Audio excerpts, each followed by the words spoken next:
कि आपसे कल बात हुई ही थी कि हम लोग कारगिल स्पेशल कर रहे हैं वेब दुनिया के लिए। सो जी। सबसे पहले तो बधाई की बहुत खूबसूरत फिल्म बनाई थी आपने धूप। और थैंक कारगिल यू। जो कारगिल की बहुत सारी चीजें ऐसी थी जो दिखाना बहुत जरूरी था। सबसे पहले तो ये जानना जी। है कि ये फिल्म बनाने के पीछे सबसे बड़ा कारण क्या रहा? धूप 2003 में जैसा आपको मालूम है आई थी।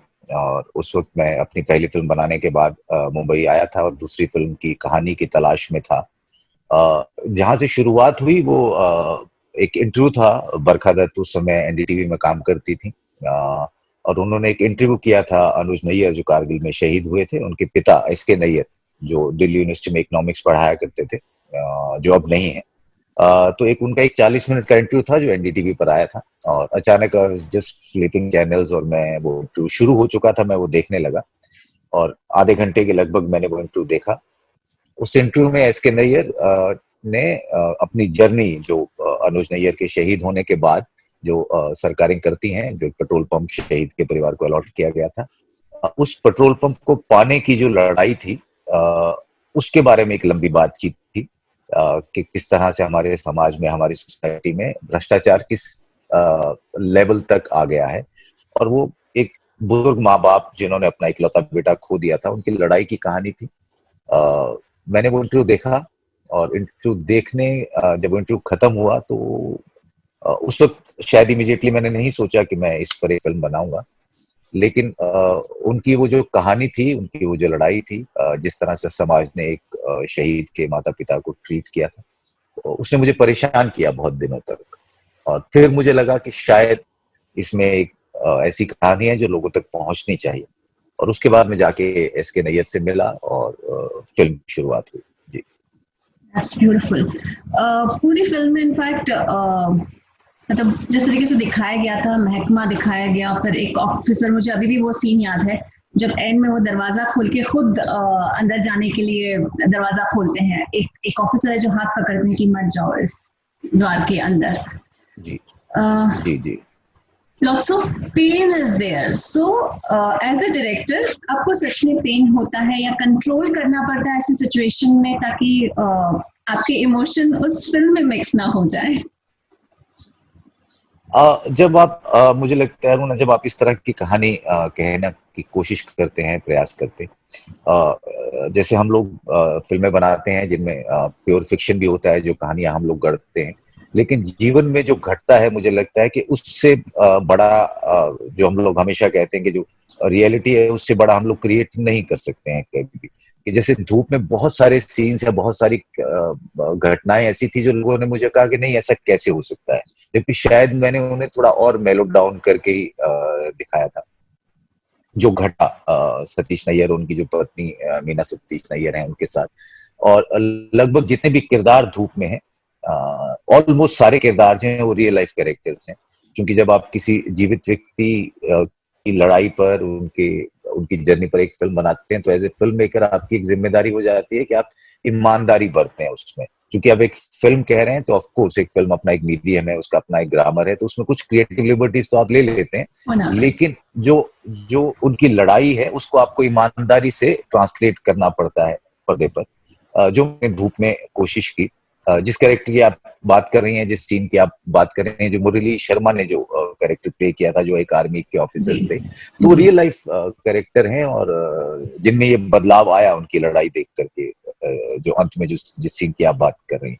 सो वो तो मतलब as as a film maker, जब आप एक सच्ची घटना पर एक फिल्म बना रहे हैं, तो आपको ऑब्जेक्टिव तो होना ही पड़ता है कि आप उसको थोड़ा दूर से देखें और जिस तरह से उनके साथ घटा है, उसको उसी ईमानदारी से आप स्क्रीन पे पेश करने की कोशिश करें। एक्टर्स का मुझे लगता है कि उसमें एक ज्यादा बड़ा रोल रहता है राइटिंग के बाद। कि जैसे ओम जी ने अगर वो रोल प्ले किया प्रोफेसर सतीश नैयर का, अ, तो जैसे उन्होंने कहा कि मैं ज्यादा समय नहीं बिताना चाहूंगा उनके साथ, कि जो आपने लिखा है मैं उसको जीना चाहूंगा। ऑफ कोर्स वो उनसे मिले, शूटिंग शुरू होने से पहले एक बार कुछ समय व्यतीत किया। पर उन्होंने कहा कि नहीं, ये किरदार मैं अपनी तरह से जीना चाहूंगा, लेकिन जब ये स्क्रीन पे आए तो वो बहुत ईमानदारी से प्रोफेसर नैयर ही लगने चाहिए। लेकिन अगर मैं उनसे मिलूंगा, बहुत समय व्यतीत करूंगा, तो मैं उनकी तरह करने लगूंगा। सो मुझे लगता है कि थोड़ी दूरी भी बना करके रखनी पड़ती है, चाहे आप निर्देशक हैं, चाहे आप राइटर हैं, चाहे आप एक्टर हैं, उन किरदारों से जो जीवित हैं, क्योंकि एक अलग माध्यम है, उसको हम लोग ट्रांसलेट करते हैं अलग माध्यम में। तो शायद वही करने की कोशिश मैंने की धूप में। जी। बिल्कुल। सर, ओम जी के साथ और रेवती जी दोनों बहुत मंझे हुए कलाकार हैं। ओम जी तो खैर इस दुनिया से दूर हो गए हैं। दोनों के साथ का पूरा जी। एक्सपीरियंस कैसा रहा आपका? क्योंकि धूप से पहले मैंने सिर्फ एक ही फिल्म बनाई थी, लाडो, जिसके लिए मुझे राष्ट्रीय पुरस्कार मिला था। ये मेरी दूसरी फिल्म थी। और एक तो ये था कि जिस तरह से फिल्म की शुरुआत हुई, जो एस के नैयर के पास जब मैं गया था और मैंने कहा कि मैं आपकी इस जो आपके साथ जो घटा उस पर एक फिल्म बनाना चाहता हूँ, तो उन्होंने मुझे बहुत डिसवेड किया उस समय। और उन्होंने कहा कि जिस तरह का सिनेमा है और एक बुजुर्ग दंपति के लड़ाई की कहानी कौन देखेगा बेटा, तुम अपना पैसा क्यों खराब करना चाहते हो। तो तब मैंने उन्हें एक बात कही थी कि देखिए, ये जब से मैंने वो इंटरव्यू देखा है तो वो मुझे परेशान कर रहा है। और कोई भी क्रिएटिव आदमी, आप हैं या कोई भी है, जब कोई चीज आपको परेशान करने लगती है, अगर आप पोएट हैं तो उस पर कविता लिख देते हैं, अगर आप कहानीकार हैं तो उस पर कहानी लिख देते हैं, क्योंकि आपको उसे अपने सिस्टम से बाहर निकालना बहुत जरूरी होता है अगर कोई चीज आपको परेशान करने लगती है। सो एस के नैयर की जो कहानी थी वो मुझे परेशान कर रही थी, और मैंने उनका कि मैं ये अपने लिए करना चाहता हूँ, क्योंकि मुझे लगता है कि अगर मैं इस पे फिल्म नहीं बनाऊंगा तो मैं परेशान रहूंगा, मैं इसे अपने सिस्टम से निकालना चाहता हूँ ईमानदारी से। सो चूंकि वो बहुत ईमानदार कहानी थी, और चूंकि वॉर फिल्म्स बहुत बनी है हमारे देश में और बहुत खूबसूरत फिल्में बनी है, हकीकत से लेकर के और बॉर्डर तक, लेकिन पोस्ट वॉर, मतलब हम लोग अभी भी, मतलब जिस तरह के मुहावरे इस्तेमाल किए जाते हैं, जिस तरह से आर्मी का इस्तेमाल होता है, मेरा मानना है एक खास तरह का माहौल बनाने के लिए आर्मी की एक जगह है, हम उसकी इज्जत करते हैं। फिल्मों में भी युद्ध पे जो फिल्में बनी वो युद्ध पे ही फिल्में बनी। आर्मी के जो लोग हैं, जो देश की सीमा पर लड़ते हैं, जो उनके परिवार हैं, जिनके लिए हम लोग ट्विटर पे हैशटैग चला देते हैं, और जिन अगर उनके खिलाफ कोई कुछ बोल दे तो उसकी ट्रोलिंग कर देते हैं, लेकिन जमीन पर हम उनके लिए क्या करते हैं, मुझे लगता है कि बहुत बड़ा सवाल है, जो हम नहीं करते हैं एज ए सोसाइटी। मुझे अभी भी लगता है कि हम लोग नहीं करते हैं। धूप उसमें एक बहुत छोटा सा उदाहरण है।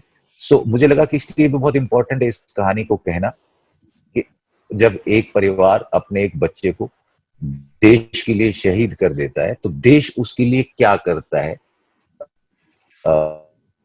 ट्विटर पे या सोशल मीडिया पे या अखबारों में सब ठोकने के अलावा। हमें मानना है लोग नहीं करते हैं, तो उसके बाद वो लड़ाई है, वो खुद वो अपनी लड़ाइयां लड़ते हैं। तो इसलिए बहुत जरूरी था कि एक ईमानदार फिल्म बनाई जाए। जब आप एक ईमानदार फिल्म बनाने की कोशिश करते हैं तो उसमें जितने लोग भी जुड़े, वो उसको उसी तरह से महसूस करें जैसे उस कहानी कर रहा है। उसमें सबसे पहला जो आपने ओम जी अरेरी का पूछा, तो मेरा मानना ये था कि जो उस मिट्टी से बने हुए लोग हैं, जो उस मिट्टी से बने हुए एक्टर्स हैं, जो इस तरह की चीजों को लेकर के सोचते हैं, जिनका एक पर्सपेक्टिव है, एक नजरिया है उन चीजों को देखने का, जो थोड़ा सामाजिक सरोकार रखते हैं, out and out commercial possibility देखते हुए अगर कोई एक्टर इस फिल्म के साथ जुड़ता है, तो शायद वो उसे जस्टिफाई नहीं कर पाएगा, ऐसा मेरा मानना था उस समय। बिल्कुल। और ओम जी को मैं जानता नहीं था, उससे पहले मेरी उनसे मुलाकात नहीं थी, लेकिन उनका जो बॉडी ऑफ वर्क है उससे मैं बहुत अच्छे से वाकिफ था। सबसे पहले ओम जी से ही मिला था इस कैरेक्टर के लिए। मुझे याद है बर्ड में ऐश्वर्या राय के साथ एक फिल्म की शूटिंग कर रहे थे वो, और उन्होंने बिटवीन शॉट्स वैनिटी वैन में मैंने 15 मिनट में उन्हें कहानी सुनाई, और सिर्फ 15 ही मिनट का नरेशन था, और ओम जी की आंखें नम हो गई थी, मुझे बहुत अच्छे से याद है। और उन्होंने मेरा हाथ पकड़ के कहा था कि अश्विनी, ये फिल्म तू सिर्फ मेरे साथ ही बनाएगा, और जो पैसे हों, जो बजट हो, मैं ये, और उन्होंने बहुत कम पैसे में ये फिल्म की, बहुत ही कम पैसे में, क्योंकि बहुत कम बजट की फिल्म थी। तो ओम जी इस तरह से ऑन बोर्ड आ गए थे, और उनका बहुत कंट्रीब्यूशन रहा उस कैरेक्टर को वहां तक ले जाने में भी। जितने और कैरेक्टर्स फिल्म में थे वो खुद बैठ के उनकी रिहर्सल्स लिया करते थे। सो उनका एक, सबके लिए नाश्ता लेके आते थे, मुझे अब तक याद है। सो उनका एक अलग तरह का इन्वॉल्वमेंट था, क्योंकि वो उस कैरेक्टर को जीना चाहते थे, और उन्हें लगा कि this important story we should be told. Revathi जो है वो चूंकि साउथ में ज्यादा काम करती हैं, हिंदी फिल्में उन्होंने कम ही की हैं, लेकिन वो बहुत खूबसूरत एक्ट्रेस हैं। मैंने अपने प्रोड्यूसर से कहा था कि आप उनसे बात करें। रेवती चूंकि खुद डायरेक्टर भी हैं, तो इससे पहले वो फिल्में बना चुकी थी, उन्हें नेशनल अवार्ड मिल चुका था, और वो अपनी अगली फिल्म की तैयारी कर रही थी एज डायरेक्टर। तो उन्होंने फ्लैटली मना कर दिया था कि मैं हिंदी फिल्म नहीं कर रही हूँ और मैं नहीं करूंगी। मुझे पता नहीं क्यों लगा कि रेवती इस फिल्म में होनी चाहिए, तो मैंने उन्हें फोन किया, और मैंने अपने बारे में थोड़ा सा बताया, तो उन्होंने कहा कि I have already said no to your producer, I don't have time and I don't want to get into Hindi films again right now. So मैंने उन्हें कहा कि आप मुझे सिर्फ आधा घंटा दे दीजिए, मैं मद्रास आ जाता हूँ जहाँ वो थी उस समय, आप कहानी सुन लीजिएगा और ना कर दीजिएगा, मतलब इतना आप, इतना हक मुझे दें एक डायरेक्टर को, मैं आके अपनी कहानी आपसे कह सकूं। सो आई स्टिल रिमेम्बर उन्होंने मुझे कहा था कि why you want to waste your producers money, आने जाने का पैसा, क्योंकि मैं ये फिल्म नहीं करूंगी। आई सेड दैट्स ओके, वो मेरे, जो मेरा थोड़ा सा रेम्युनरेशन इस फिल्म में है, वो मेरा प्रोड्यूसर मेरे आने जाने की टिकट उसमें से काट लेगा, आप चिंता ना करें, मैं आ जाता हूँ। तो she said okay come tomorrow. तो मैं चला गया और बहुत बड़ा ऑफिस था। Revathi is a very best well established actor, actress, producer, director down south, और प्रोड्यूसर मेरे साथ थे। तो रेवती ने मुझे कहा कि I have 15 minutes for you, आप 15 मिनट में अपनी कहानी सुना दीजिए। और मैं जब सुनाने लगा, तो और मैं सुनाता चला गया, लगभग 50 मिनट का नरेशन हुआ और वो चुपचाप बैठ कर सुनती रही। जब खत्म हुआ तो she went to the washroom, क्योंकि अपना वो, शी बिकेम लिटिल इमोशनल। और पहली लाइन उन्होंने आकर के बोली थी, उन्होंने कहा कि Ashwini, when we start shooting the film I am there. हाँ। और एक बात जो उन्होंने बहुत खूबसूरत बोली, उन्होंने कहा कि इस फिल्म में मैं तुम्हें असिस्ट करना चाहूंगी। अब वो बहुत बड़ी बात थी मेरे लिए। मैंने कहा कि आप इतनी बड़ी डायरेक्टर हैं और मैं, मेरी तो दूसरी फिल्म है, आई एम जस्ट स्टार्टिंग।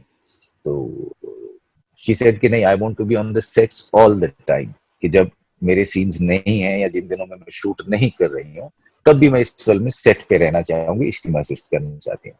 तो आई सेड कि नहीं, आप सेट पे रहिएगा, और जहां मुझे जरूरत पड़ेगी आपसे कुछ पूछने की, सलाह लेने की, मैं लूंगा, जो मैंने उनसे ली। और मैंने प्रोड्यूसर को इशारा किया, तो अब तक मुझे याद है 11,000 रुपए का उस जमाने में एक साइनिंग का चेक काट के लिफाफे में डाल के उनको दिया। और मेरे प्रोड्यूसर ने कहा कि सर आप पूछ लें, ऐसा ना हो कि हम ओके कर दें और बाद में बहुत पैसे मांग ले, हम लोग अफोर्ड नहीं कर पाएंगे। तो मैंने रेवती से कहा कि आप बता दें प्लीज, आप क्या चार्ज करेंगी फिल्म के लिए, ताकि प्रोड्यूसर साथ हैं, so he can take a call. तो उन्होंने धीरे से ऐसे देखा चेक निकाल के, जो सिर्फ 11,000 रुपए का चेक था, एंड शी सेड कि मैं इतने में ही फिल्म करूंगी। ऑफ कोर्स हमने उससे थोड़ा ज्यादा दिया उन्हें, थोड़ा ही ज्यादा था उससे, और रेवती इस तरह से ऑन बोर्ड आई, और उसके बाद फिर बाकी कास्टिंग हो गई। That's beautiful. अच्छा, आजकल जो फिल्में बन रही हैं, मुझे ऐसा लगता है कि हर फिल्म जो भी जॉनर की फिल्म बनती है उसका एक समय होता है। आजकल आपको लगता जी। है अगर धूप आज रिलीज होती तो शायद ऑडियंस सेना की जो इम्पोर्टेंस समझ रही है, स्पेशली ये ऑडियंस, शायद इसको बहुत ज्यादा प्यार मिलता। आ, हो सकता है कुछ फिल्में थोड़ी समय से पहले आ जाती हैं। एक तो ये है कि धूप जब 2003 में आई, तब मल्टीप्लेक्सेस इस तरह से नहीं थे जैसे इस वक्त देश में है। और एक मल्टीप्लेक्स ऑडियंस बन गई है जो इस तरह के सिनेमा को, जो थोड़ा सेंसिबल सिनेमा है, जो कुछ बात भी कहना चाहता है, जिसमें परफॉर्मेंस अच्छी हैं, जो इंडिपेंडेंट फिल्म जिनको हम लोग कहते हैं, उसको पैट्रनाइज करने वाला एक बड़ा सेक्शन इस वक्त हमारे खासकर मेट्रोज में तो है, इवन छोटे शहरों में जहां मल्टीप्लेक्सेस आ गए। जब धूप आई तब मल्टीप्लेक्सेस नहीं थे, and it was not a single screen film, क्योंकि उस तरह से उसमें एंटरटेनमेंट नहीं था। मल्टीप्लेक्स नहीं थे, फेम जैसे कुछ थिएटर्स, फेम एडलैब एक ही चेन उस समय आया था, जिसके कहीं कहीं कुछ थिएटर्स थे जिसमें धूप लगी थी। तो उस तरह से एक तो बड़ा प्लेटफॉर्म धूप को उस समय नहीं मिल पाया। ओटीटी प्लेटफॉर्म्स नहीं थे उस समय, जो आज की तारीख में बहुत आई बॉल्स मिल जाते हैं आपको इस तरह के सिनेमा को लेकर के। सोशल मीडिया नहीं था जिस तरह से आज हम लोग बैठ के बात कर रहे हैं, ट्विटर है, इंस्टाग्राम है, फेसबुक है, जिसपे कि एक इस तरह की फिल्म को एक पुश मिल जाता है, जो नहीं था। अ, जिस तरह का समय अब है, जिस जो बात आपने कही कि आर्मी को लेकर के जो है, उससे शायद मैं उस तरह से सहमत नहीं हूं, क्योंकि वो बहुत नेशनलिस्ट एजेंडा है। मेरा मानना ये है कि आप आर्मी आर्मी के पे फिल्में बना करके, और आप एक तरह से मुझे लगता है वो एक्सप्लॉइट करने वाले। मैं ये नहीं कह रहा हूँ कि आर्मी में फिल्में नहीं बननी चाहिए या उरी नहीं बननी चाहिए, बहुत खूबसूरत फिल्म है। इस तरह की जो चीजें हुई उन पर फिल्में बननी चाहिए, लेकिन एज ए सोसाइटी जिस तरह से हम उस फिल्म का दोहन करते हैं अब एक खास तरह का माहौल बनाने के लिए समाज में, उससे उससे I have apprehensions with that, not with the films as such. लेकिन बहुत सारे फिल्म मेकर्स उस एजेंडा के साथ भी, चूंकि इस तरह का माहौल देश में है और एक खास तरह के एजेंडा को आगे बढ़ाने के लिए भी फिल्में बनाते हैं, वो भी है। धूप आज होती तो किस तरह से लोग रिएक्ट करते, किस तरह से लोग देखते, वो शायद कहना मुश्किल है। और मुझे लगता है कि अभी भी जो लोग धूप देखते हैं, चूंकि it is there on Amazon, और अलग अलग चैनल्स पे टाइम टू टाइम फिल्म दिखाई जाती है। तो कुछ फिल्में होती हैं जो रेलेवेंट रहती हैं समय के साथ, क्योंकि वो it's a very human story, it's a very human story, वो राइट। शाश्वत किस्म की कहानी है, वो जो आपको टच करती है वो कभी भी टच करती है जी। That's really nice. और अभी 26 जुलाई को कारगिल विजय दिवस है। क्या कहना चाहता है एक डायरेक्टर? ये मतलब ये शहादत जो देश के लिए आर्मी के लोग देते हैं, उसे याद रखा जाना चाहिए, उसे मान दिया जाना चाहिए। कारगिल विजय दिवस मनाया जाता है, एक कारगिल का स्मारक बना, ये बहुत जरूरी चीजें हैं। मुझे लगता है कि जो नई जनरेशन है, जो यंगर जनरेशन है, जो जीवन की जिस तरह की आपाधापी है, वो थोड़ी थोड़ी सेल्फ सेट भी हो गई है। जो एक हमारे से पहले की पीढ़ी थी वो देश के लिए सोचते थे, क्योंकि उन्होंने देश की आजादी की लड़ाई को देखा था। जो ये जनरेशन है, उन्होंने देश की उन्हें आजाद देश मिला है, और जो अलग अलग इंस्टीट्यूशंस का कंट्रीब्यूशन रहा है या जो है, उसको इतना महत्व नहीं देती है दिस यंगर जनरेशन। सो जो आर्मी देश के लिए कर रही है, जो आर्मी के जवान शहीद होते हैं, अभी भी होते हैं, चाइना के बॉर्डर पे भी हुए, उनकी शहादत शहादत को याद रखा जाना चाहिए। और जिस तरह से कारगिल विजय दिवस मनाया जाता है, मनाया, पर उसमें एक छोटी सी बात जो मैं जोड़ना चाहूंगा वो ये है कि हमें उनके परिवारों को नहीं भूलना चाहिए। कि ये एक सिर्फ एक सिंबॉलिक चीज बन के अगर रह जाए कि हर साल कारगिल विजय दिवस मनाया जाएगा और प्रधानमंत्री जा करके और वहां फूल चढ़ा देंगे या नेता भाषण दे देंगे, या हम लोग एक ट्विटर पे हैशटैग चल जाएगा, है ना, सैल्यूट आर आर्मी का। लेकिन जो कारगिल में लोग शहीद हुए, उनके परिवार आज कहाँ हैं, हम उनके लिए क्या कुछ कर रहे हैं, या क्या हम उनके लिए कुछ कर पाए हैं पिछले 26 सालों में? मुझे लगता है कि वो ज्यादा बड़ा सवाल है, क्योंकि अब हमारे लिए अब हीरोज वो हैं जो कारगिल के हीरोज थे, वो चले गए, वो भी हमारे हीरोज हैं। लेकिन हमारे लिए असली हीरोज वो हैं जिन्होंने अपना बेटा, अपना भाई, अपना पति, अपना पिता खोया था उस युद्ध में। आ, उनको क्या हम सपोर्ट कर पाए हैं किसी भी तरह से? मैं सिर्फ फाइनेंशियल सपोर्ट की बात नहीं करता हूँ, उनको क्या समाज वो मान सम्मान दे रहा है जो हमें उन्हें देना चाहिए? मुझे लगता है कि वो बहुत जरूरी है, वो हमें करना चाहिए। That's really beautiful. ये थॉट सच में बहुत अंदर तक हिला देने वाला थॉट था आपका। Certainly we will try to go that side also, ताकि हर सिचुएशन को और हर बात को लोगों के सामने लाया जा सके। As a journalist I'll try that. But thanks a lot, आपने वेब दुनिया को इतना सारा समय दिया। Thank you. Thank you, thank you.